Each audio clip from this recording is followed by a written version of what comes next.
What's up, everybody? We're on a podcast now. I'm Alex, and in this video, I want to talk about Halo Campaign Evolved. Want to go over what we know of this game, and of course, the huge news, and the title stealer, kind of what everybody's talking about. It is official. The thing is on PlayStation. We got a PlayStation blog post, and that is just it is a huge narrative just of today. You had Xbox people just talking about it. I think the community manager of Halo had a very interesting thing to say about PlayStation, but that is besides just I think how freaking amazing it looks, and they invited a lot of people over there to try the game out. So while we're getting the news and while we got the trailer, people actually got to have like a hands-on impression of the game. And from everything that we've seen, I think they were the ones dropping a little bit more details, specifics in terms of there's weapons from future games that they've integrated into this one. I think people have pointed those out that were actually there, but people got to play it a little bit. People really like it, and it looks phenomenal. Like it brings you back to a different era, right? I remember playing Halo 1, spent a lot of time, really Halo 1 and 2, so freaking much. So to see it reimagined or just done in Unreal Engine 5, I guess really is what it is, right? It's honestly surreal, and to have it go to PS5 is that's kind of that game changer. It's one thing to have Gears. I don't have Gears in front of me anymore. I think it's back there behind the green screen, but I got Gears of War Reloaded specifically on the PS5 physically because I just wanted that piece of history, to kind of remember Gears with a PS5 logo. Well, even the picture behind me here towards the bottom, you can't see it, I'm blocking it, but it says PS5, and just to see that, event, and God, this game better come out physically because I got to get the game physically on PS5 just to kind of have, again, that piece of history. Now, sticking with the PlayStation thing really fast, then we'll go to the game itself.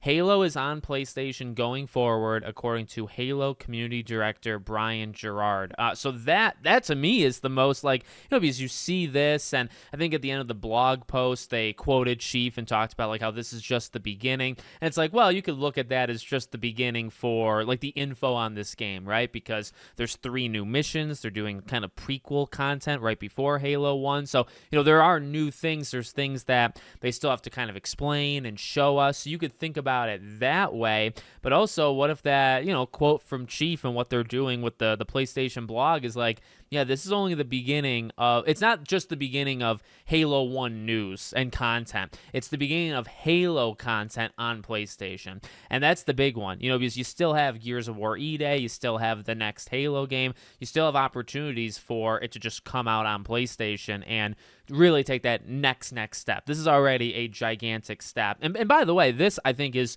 so much bigger than Gears of War Reloaded, right? Because that was a remaster of a remaster, and it's fine. I like it. I mean, I bought it physically. I guess I have it twice, Game Pass, and then here on PS5 physically. But this is literally built from the ground up. So they talk about, I think, the sound design and all. I think music in general they say is remastered. I don't know the difference between remastering music and remaking music, but I guess it doesn't matter. So music is kind of remastered from the ground up. The sound effects are, the visuals are built from the ground up for Unreal Engine 5. They talked about how they were looking at the storyboards when they were recreating the cutscenes, because I think they talk about new content. There's not just the 3 missions, not just kind of putting weapons in that weren't there originally, but they might add maybe a couple things to cutscenes. And in order to do that, you want to stay as close as humanly possible to the base version or the original of Halo. So to kind of hear, and look, this is kind of this is my personal preference when it comes to remakes, okay? I know certain people have different ways of doing it and different things that they like. I mean, I've said it before, I can do either. You have the Dead Space remake that adds Isaac's voice, and I was pretty skeptical on that one, but turns out it's actually really good, and I can kind of play both. I can play the Dead Space remake with his voice, and it makes it feel a certain way, or I can play it the original, and it also makes it feel a different kind of way, and both are very good. That to me is a major change. And there's a couple remakes, that have taken severe liberties and that have actually kind of worked out. But I will say my personal preference is to stick as close to the original as possible. Now, the original Halo, it is rather simplistic. It's very special, and you see the beach and the water, and it just brings back memories, and it looks so clean, so visually crisp. And I love that, just some basic kind of gunfire between, Chief and the grunts and all that stuff. Like, it looks really good, but it's not, Halo 1 is not the most over the top thing. So I wouldn't be opposed to expanding it a little bit. The 3 missions, I think, is a good way of doing that. Maybe adding a little bit to cutscenes here and there.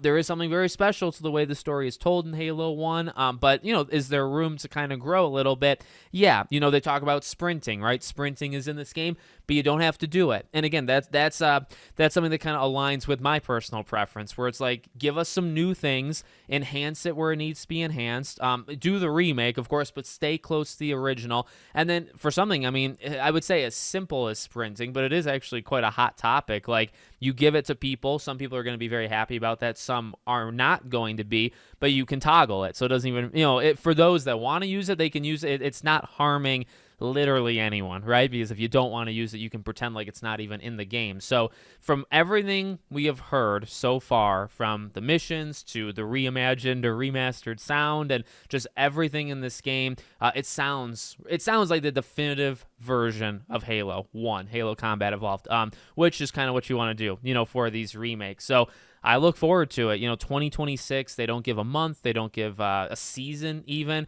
I imagine this is a fall thing. We can kind of, you got Forza, you got Fable, you got Gears of War, you got Halo. Those are like the 4 big Xbox games that are kind of, expected, to be next year. Fable might slip for sure. I think that's a really good candidate to slip, but you can kind of see like Gears and Halo tag teaming September to November. If you can release Halo in September, Gears in November, or vice versa, you can see that happening. I think it would make a very successful, period for Xbox. Get people on Game Pass to get it, of course. I actually didn't see, I imagine this has to be on Game Pass, right? But then, of course, right, you're selling it. I don't want to say the word everywhere, because actually, besides the PlayStation thing, the second most interesting thing with the consoles, no Switch 2. That actually kind of shocks me, because, maybe not, because it is Unreal Engine 5, right? And that's a tricky one, and it looked really good in the footage and what people were playing.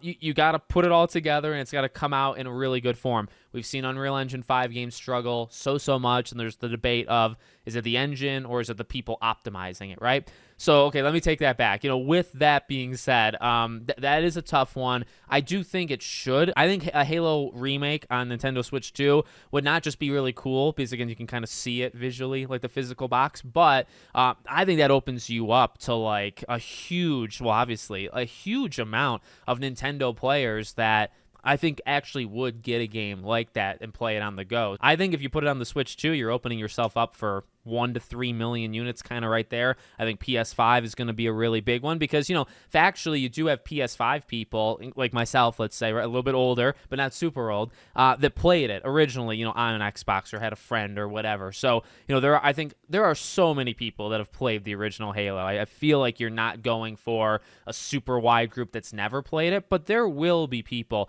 that have never played it. There will be people that their first consoles were the PS4 or Xbox One, and say they got a PS4 and they stuck with it. They have PS4, they have PS5.